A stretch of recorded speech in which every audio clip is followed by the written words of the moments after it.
What's up, everybody? Chit chat time. So, my buddy Matt, he kind of proposed this video to me, and I wanted to talk about something that he was interested in because he's never done it before. Playing live.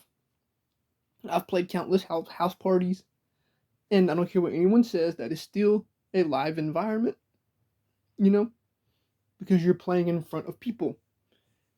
And we would have 75 people in this trailer that I live in here playing live. Me, my dad, and a few other musicians that we would regularly play with.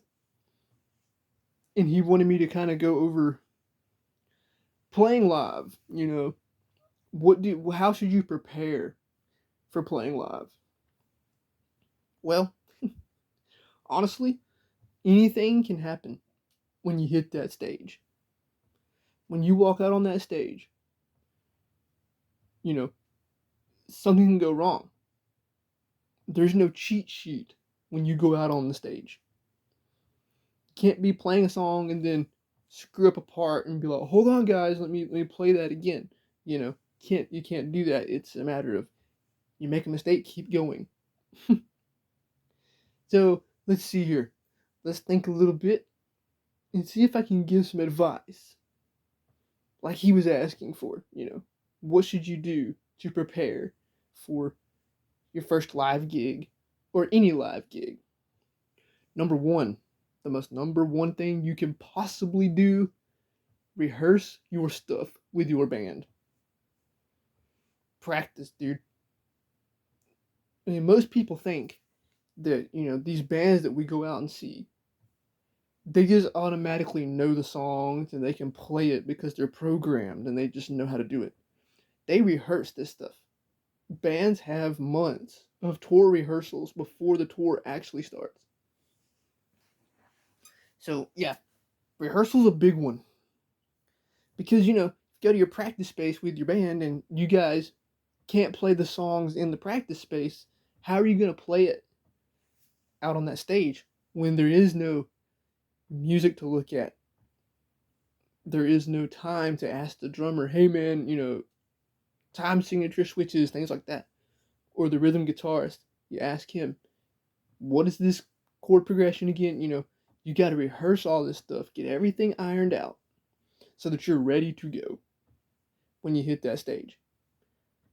And yes, no matter how much you rehearse, there's still a chance that something in here is going to slip out, you know? You may have to be conscious of something in the set. Like, okay, here comes that part. I hope I get it this time. And you got to focus on that part way before you hit the stage to play the part. That's happened to me. I was playing a song one time with the family band here. We had about 50 people outside on my front porch, and out in the yard. We were playing outside, and we were playing a Lynyrd Skynyrd song. And I was just learning guitar at this point, you know, and I felt cool because I got to sit in with the family band and play. And I'd watch my dad for the chord changes and watch his fingers and what he was doing. He turned away from me, and I was like, "Uh-oh, I don't know this song well enough that I'm gonna screw it up," and I did. I was playing a completely different rhythm and chord progression from the rest of the guys, and they had to stop and be like, "Hey, you're not playing the right thing." So that's number one, man. Rehearse, rehearse, rehearse as much as you can. And then the second thing, always have a backup guitar. You can grab your trusty guitar that you play every day, go out on the stage and play that guitar. And, may not have any issues, but something can go wrong. Input jack could suddenly start to go out, volume pots can suddenly start to go out, you could break a string, and if you got a floating trim and you break a string, you're out of commission. You need a backup guitar. So that if something happens, you can easily switch to the guitar. And then keep strings on hand for that particular occasion. Get a friend that plays guitar to be your tech. And make sure that you sit with him or her and discuss what you like as a player, your action, your neck relief, all that stuff, so that they know how to set your guitar to where it's ready to play for you and it will feel great when you go out on that stage. Because anything can happen. Backup guitar is paramount. And on your pedal board, if it is possible, get you an AB box so that you can easily switch between the guitars and a wireless pack. Some sort of wireless system. So that you can seamlessly switch guitars, click a button, the other one comes on, you're good to go. That way, there's no switch guitar, plug it into the amp, plug it in. It's just ready to go right there. Get you a guitar rack to keep your guitars in when you're playing live. So then when you switch guitars for the next song, you can just walk back, grab a guitar, put it on, go out and do it. Some people, this is very hard to do for playing live, but some people like to get a whole nother rig. A whole nother amp. I'm itching, hold on. So that, something goes wrong with your amp. You blow a fuse.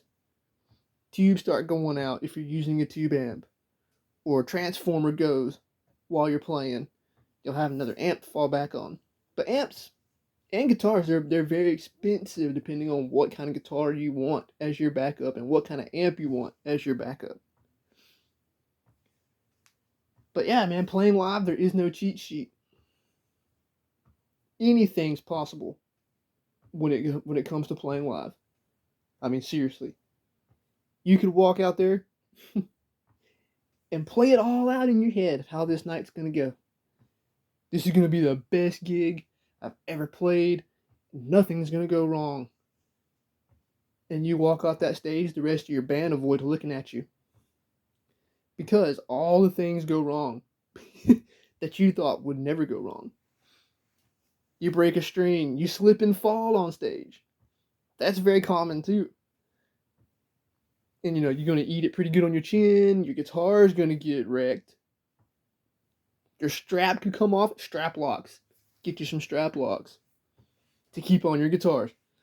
Because, God forbid, man, you take that $2,000 Les Paul out on that stage to play that night, and as notorious as Gibsons are, the strap comes off. You don't want that happening. Get you a pick holder that either goes on the headstock of your guitar or it goes on your mic stand. So that if you drop your pick, you can just reach up, grab another one, continue.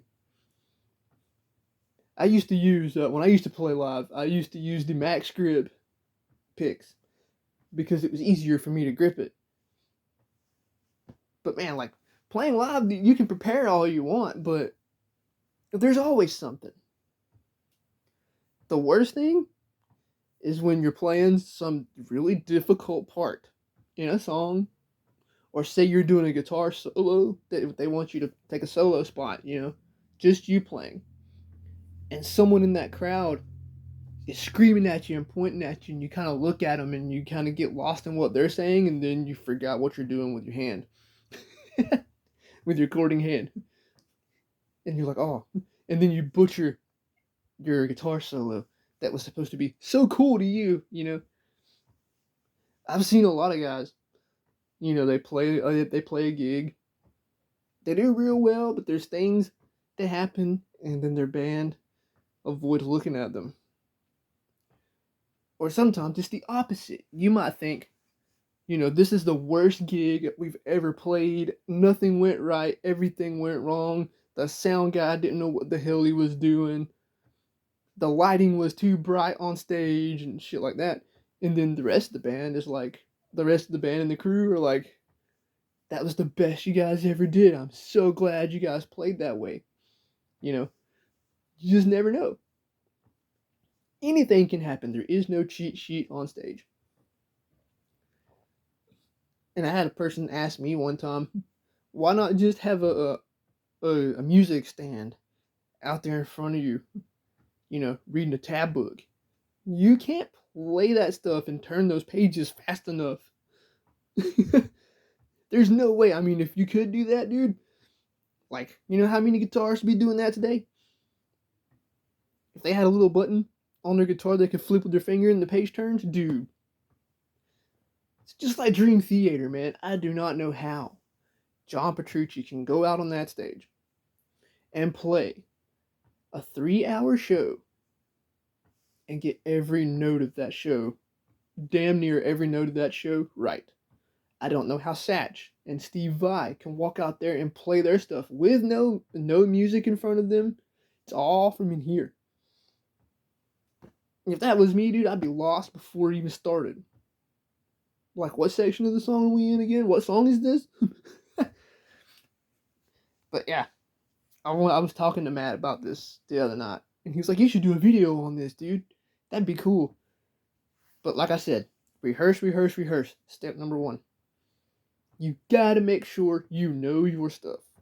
Even if it's covers, you better get those songs down, get your band tight. Because, that's another thing on stage that you can't really do. Got one guitarist on stage left, the rhythm guitarist on stage right. You've got to know what you're playing without seeing this other guy's fingers. You can't be walking over to him and looking at his fingers while you're playing. You got to make sure you know your parts. You got to go in that rehearsal space, you got to work it out. Get a backup guitar. Keep plenty of strings on hand. Make sure you have setup tools for your tech, if you have a tech. Straight edge for your neck, to make sure your neck is straight. Your wrenches for your floating trim system or your truss rod. A good tuner, like a Peterson or something. If you can't afford that, just get, a Korg or something like that for intonation and stuff like that. Because, you can set your guitar up, it plays great, action's good, but if your intonation's off, you're not sounding in tune when you're playing. And yeah, most people in the audience, they're not musicians, most of them. They won't be musicians, but for the ones in the crowd that are musicians, they're going to pick up on every mistake you make. They're going to be looking at you playing and be like, man, that guy's intonation needs to be fixed. It sounds terrible. And it might, some bands, it might make people not want to come back and see you again. When I was in a band, we would practice. I would get off work at Burger King at 4 o'clock or 3 o'clock, one of the two. My guitarist would call me right after work. He knew what time I walked out of that restaurant. He'd call me up. Hey, man, when you get home, I'm coming. I'm coming to get you. And we're going back to the drummer's house. And we're going to play until we can't play anymore. And that would be 8 hours or more of practice rehearsal. That way, we knew our parts. We could discuss things with each other, the drummer, the bassist, the vocalist, and me and my other guitar player. And me and him, he hasn't played guitar with me in years. It's been a long time, but if he were to come in here right now, sit down with me and start to play a riff, I would know what he's going to do before he has to play it, because me and him have played together for so long. It's like me and him kind of mind melded with each other. He can read me. He can tell what I'm going to do before I do it. It's crazy. Me and him got super tight together as a rhythm and lead guitar playing duo. The drummer, me and him fell right in with each other because we had the same influences. Metallica, Slipknot, stuff like that. Bass player, he was more of like a Tool guy, and he was into different kinds of music than me and the drummer and the other guitar player, but he somehow was able to make that fit with what me and my guitarist and the drummer were doing. Then my buddy Josh was on the vocals, and we would spend hours in our drummer's basement, man, going over things, making sure we knew these songs. And one of the songs was Coheed and Cambria, Welcome Home. I cannot remember how to play that anymore because I haven't played it in probably, 15 years. That was a long time ago. But to recap, rehearse, that's the main thing. Backup guitar, plenty of strings, tools and tuner for your tech to make sure your guitar is set up in tip-top shape, and then strap locks. Gotta have the strap locks because you don't want your guitar falling off. And then a backup amp of some kind. I guess the best thing you could do there, really, is to get you something like what I have down here on the floor, the Boss GT100 or the GT1000 or the Line 6 Helix, something like that. That way you can get back up and running faster than having to wheel out another whole amp head and cab, you know. And then there's one other thing I wanted to talk about to go along with this. Practice. What should you do when you're going to practice guitar to keep your chops up? Keep that muscle memory up. Exercises will save your life. There's one exercise that Matt's working on and I've done for many years that will work on synchronization of all four fingers and synchronization of, or not synchronization of the fingers, it's independence of each finger, and then synchronization of the left and right hands, and economy of motion. Take your hands, place your hand on the guitar at the first fret, first finger. Each finger is going to occupy each fret, 1, 2, 3, 4. One for your point, one for your ring, and your bird, and your pinky. And then you will climb, 1, 2, 3, 4. Go down a string, 1, 2, 3, 4. Down another one, 3, 4. Try to lift your fingers as little as possible. Make the motions as little as you can so that there is no wasted energy. And then when you get ready to play your stuff, you're going to be able to have great dexterity so that you're not cramping or getting tired in your picking hand. And you're going to have economy of motion in your chording hand so that your fingers don't get tired out when you play an hour and a half, 2 hours. Because there's nothing worse than feeling like you got no gas left when you still got 5 songs left to play. And if you don't do that regularly, you can injure yourself in your muscles, in your hands, and then you're going to be out of commission, and they're going to have to find someone to fill in for you. Which I don't play live anymore. I haven't in a long time. I would like to again. I was telling Matt the other day, if me and him had the time, I would love to start a band with him and start playing again, because I do miss it. It's that, the feeling of the unknown. It's scary. It is. When you first go out there and you got people looking at you, even if it's at your house, at a birthday party or some kind of party, and it's your family staring at you, you're still going to be like, oh God, people are watching, But you can't let that get to you. That'll all iron itself out the more you do it. The more you get up there in front of people and you start to see that, hey, they are into what I'm doing on the instrument, it's going to make you feel better about yourself, and it's going to help that scared nervousness go away. And nerves can get the best of you. It will almost make you where you don't know if you can even play tonight, You'll walk out there, you'll see people looking at you, and sometimes it's a room full of strangers.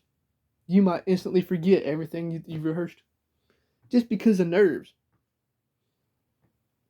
And some musicians like to meditate before a show. They go off by themselves where it's quiet, clear their head, and get feeling good inside. There's one other thing that goes into playing live that I forgot to mention. If you're a guitar player and you're playing lead guitar, stretch. Stretch your hands, stretch your shoulders, stretch your neck a little bit, Get all loosened up in your hands and your joints. And that will make things much easier if you, say you missed your warm-up. It'll make things easier if you stretch yourself out a little bit. Because you don't want to go on stage, play 2 hours, and you didn't stretch before the show, because you can get repetitive stress injury, and then that can permanently damage your ability to play. And then warming up. Warming up is the last step. Usually about 30 minutes to an hour before showtime. Sit down with your guitar or whatever instrument that you play and begin the warm up process. Do your exercises. Get your fingers and your hands warmed up. That way you are able to pull off what you and your band have written at the level that the people that came to see you expect you to pull it off at. And this may piss a few people off, what I'm about to say, but try to avoid excessive alcohol. Because, if you were to get into a band and you make it, let's say you get signed and you have a tour, and these people that came to see you for this particular night at this particular city, it's going to be their first time and maybe only time of the year seeing you. You don't want to inebriate yourself and not be able to play and do what you do at the best of your ability. Try to save all the drinking for after the show. And I've had many musicians, dude, I have to have a couple drinks before I go on to calm the nerves. That's understandable. You can do that. Just don't get plastered and go out there and expect yourself to be great. And you can't go out on stage the next night if you're hungover all day because you drank 30 beers the night before. Try to keep yourself where you can perform at the best of your ability. There's been a few times that the bands I was in,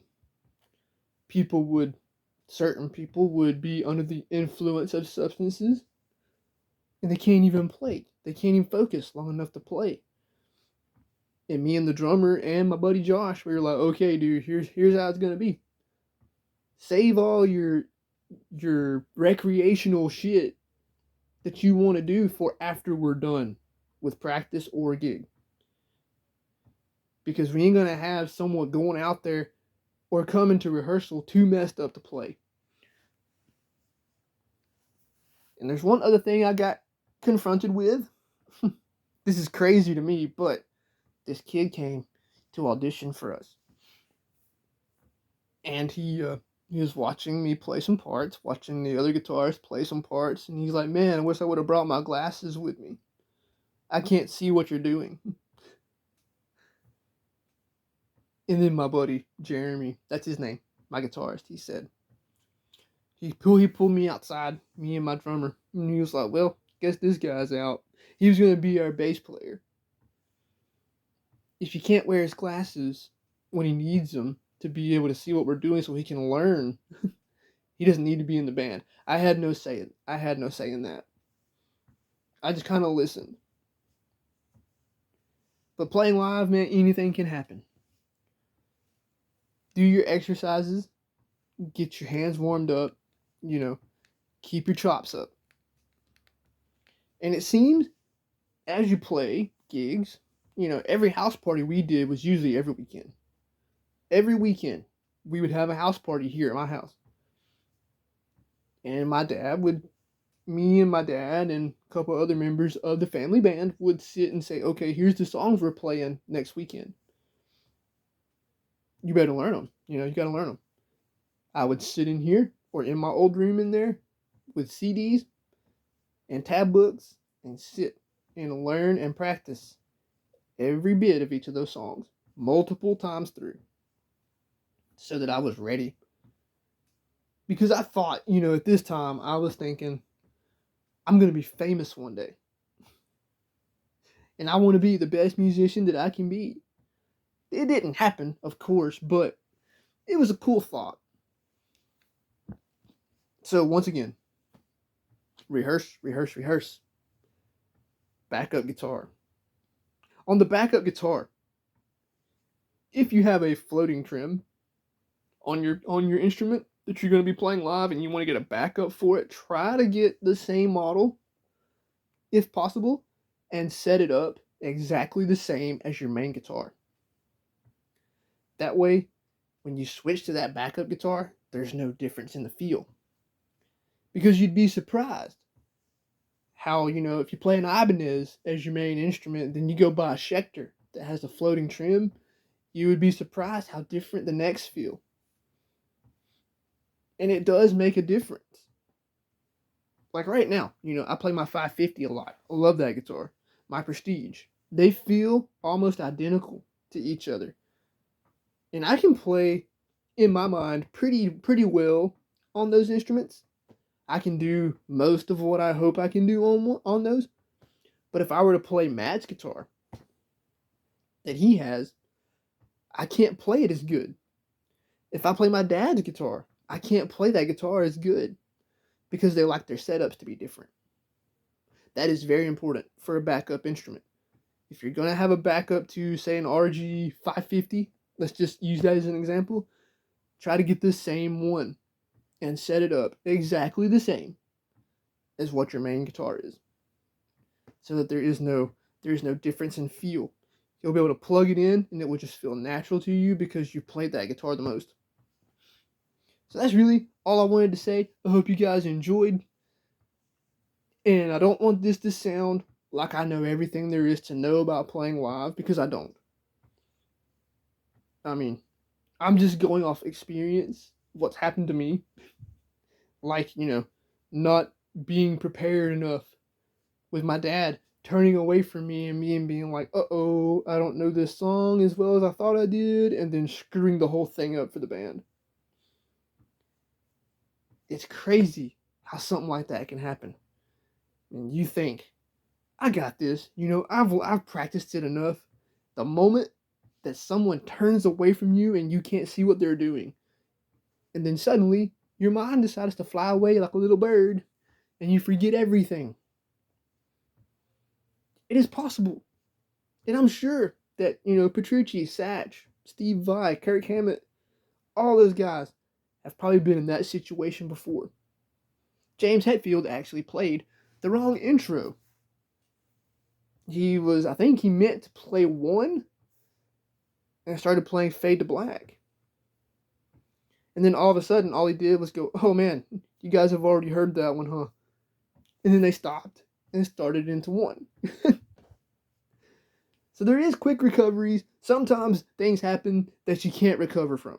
There are things that can happen playing live that you have no control over, like power issues. Getting into the set, you're feeling good, everything's going off without a hitch, then the power goes out. And all you can hear when that happens is the drummer beating away over there behind you.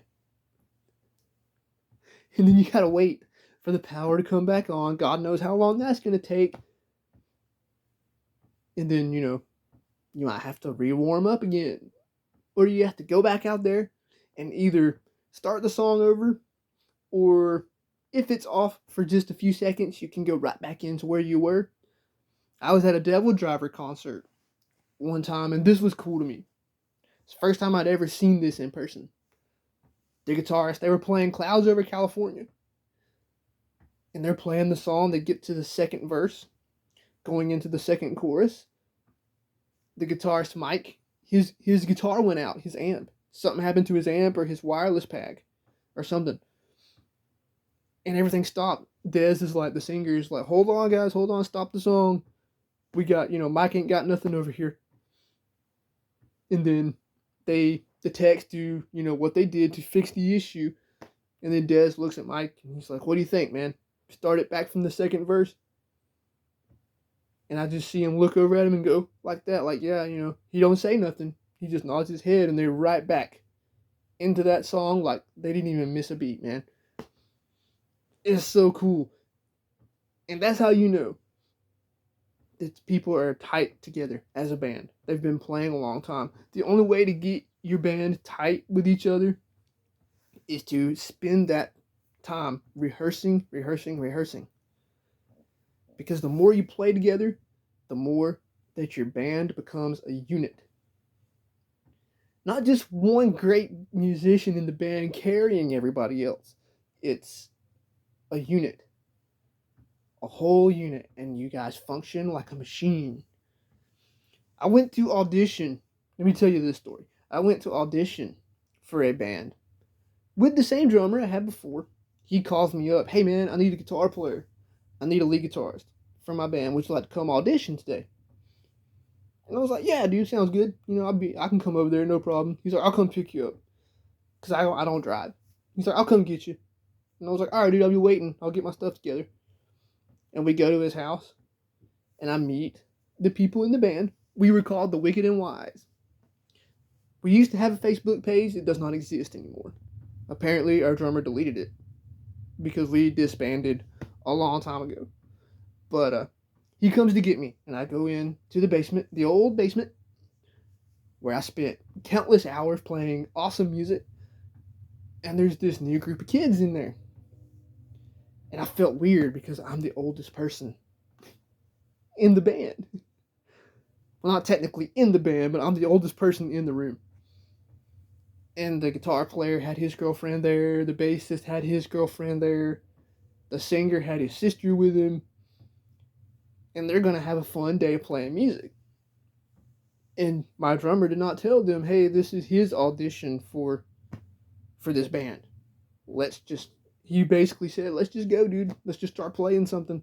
And we played Crazy Train. And the bassist and the guitarist, after the song was over, and I faked very poorly the solo, they were like, we're so in over our head because of this guy you brought over, man. And then I was like, don't worry about it, man. We'll be fine. Y'all are fine. There's nothing wrong with the ability that you guys have on your instruments. It's fine. And then they decide the next time I go over, after I decide to join the band, that I'm going to help them write a song. So we get some riffs together, starts to sound pretty damn good. And I'm like, this might be good. This might be great. Once we get the lyrics done, should be cool. And then I asked them, the bassist and the other guitar player, for suggestions on the riffs. And they're like, dude, we want you to write all the music. And I was like, look, man, this is not my band. This is our band. It is just as much you guys' project as this is my project, the drummer's project. Everybody here has a say in it. I'm not going to be the dictator of everything. And they said I was the first guitar player that had ever come into the fold that did not want to control everything. The band is a unit. And yeah, there has to be a democratic thing about it. Because if you're dictating all the time, you're going to stifle people's creativity. And that causes friction in the band, and then it will cause the disbandment of your band. So if you guys get into your first bands and you write a cool riff and the other guitarist or the bassist is like, dude, I really don't like that. Don't take it personally. This might not be their thing. And then ask them, okay, so what can we do? What can you do, or the guitar player here do, to add to this landscape? And then go from there. Get everybody involved. That way they don't look at you like you're an asshole because you want to control everything. Because I have been in that situation many times with a drummer. He basically broke up our band one time because it wasn't doing what he wanted it to. And me and my buddy Josh were walking into pre-decided things musically. Here's what we're going to play. Here's the riffs. You play this. Well, what if I want to do this on this part of the riff? No, we don't care about that. This is how it's going to be. And that caused me and Josh to quit. We actually decided on the last band practice that we went to on the way home. We were like, dude, I don't know how you feel, but Josh said, I don't want to go back. And I was like, I can't really blame you, dude. I'm there with you. I'm right there with you.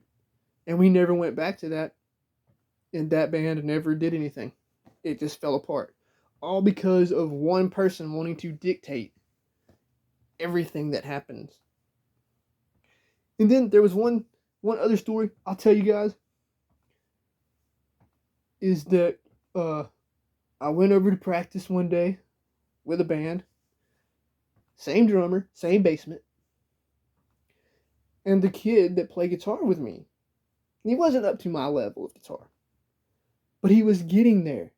Like every time we played together, he was improving. And I told my drummer, like, dude, just give him some time, dude. He'll get there. We're not ready to play live anyways. This is how it needs to be. We need to get on the same level as guitar players and get tight together. He didn't want to do that. And the kid drives up to practice. He walks outside of his house. When the kid's getting out of the car with his gear, you're fired. Go home. Didn't give any of us, the other members, a say in any of it. And me and the female vocalist that we had were looking at each other and like, dude, we feel like shit because of this. And it was all because our drummer wanted to get his friend that played guitar in the band with us. And then once he came in, those two became the dictators of what we were going to play. Didn't give a shit about my riffs, didn't give a shit about the bass player's parts. It was our drummer and that guitarist that wrote everything. And I was like, man, this is just not going to work. I can already tell. Because of ego, it's not going to work. So yeah, when you get in your first bands and people want to give you input, take it. Don't let it, if they don't like your riff, don't let it get to you, man. Because, they may not like what you do when you play it for them. But when you all put your minds together and you start adding things to it, it will become something that you all enjoy playing together. And then you can play on that for 2 or 3 hours and get yourselves tighter as a band. So that's my discussion. Sorry it was so long, but I hope you guys enjoyed. I wanted to make this video. I got off into some other topics there other than just playing live. But all of that pertains to playing live, because if you can get yourselves tight in the practice space, you're going to be tight on that stage. That way, you have a better chance of your show going off without a hitch. So, take care of yourselves out here, be good to each other, and keep shredding it up.